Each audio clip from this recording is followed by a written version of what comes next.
Ah, yes. You hear that sound? That is the delicious taste of non-alcoholic athletic brewing. If you're looking for a change or you're sober curious, check out Athletic Brewing. Go to willcoca.com/athletic brewing. Use code WILLC20 and get 20% off your next purchase.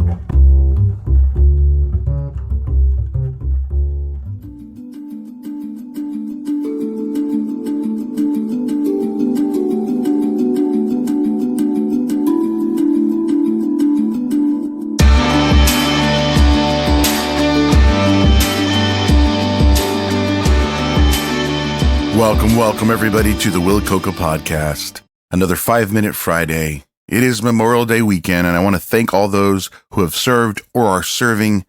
Your sacrifice does not go unseen and will not be forgotten. I've been thinking a lot about leadership and service. Now, for the longest time, I see those two things as intertwined.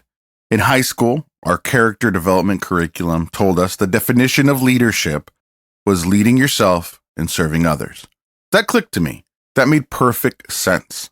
And since that moment on, to me, being a leader meant how well you serve others. Leading by example, not necessarily by dictating what needs to get done. My favorite author, Seth Godin, has a great explanation about the difference between leadership and management. Take a listen. Let's first differentiate between leadership and management, because they're not the same thing. And most small business people just do management. Management is having the power to tell people what to do, to get people to do what they did yesterday, but faster and cheaper. And we need management because that creates the industrial economy. It enables us to make and keep promises. But leadership is not mandatory. Leadership is voluntary. Leadership is I choose to lead or I choose to follow you. And because it's voluntary, because we're doing something that might not work, it's not for everybody, but it's where all the juice lies.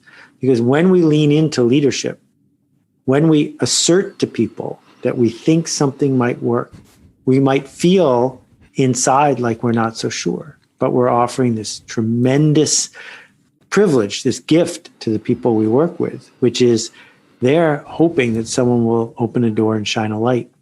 What I love about that explanation is that it defines roles very specifically. So not everybody is a leader and not everybody is a manager. But if you choose to be a leader, you're able to create that space, that door that he's talking about, for those people who thrive in being managers to step in.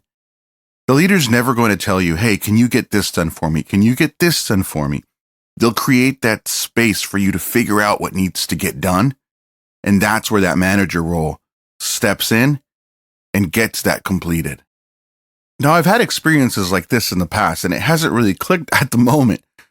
But I remember there were moments where my boss or somebody that was above me would ask me what I thought about the issue at hand or the problem we were trying to solve. At the time, I wanted them to tell me just what to do, but that wasn't going to happen.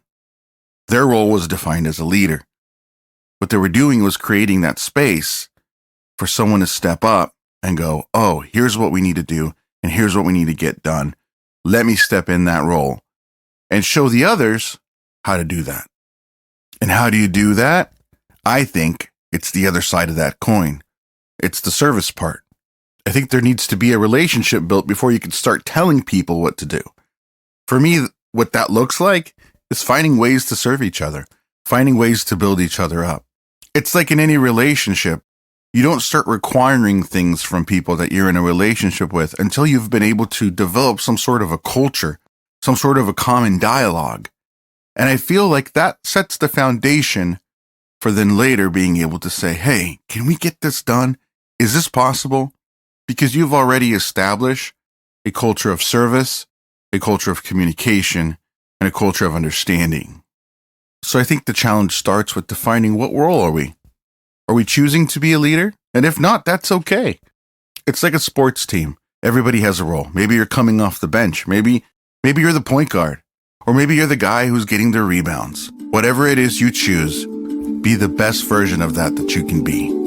Thanks again, folks. That's been another 5-Minute Friday.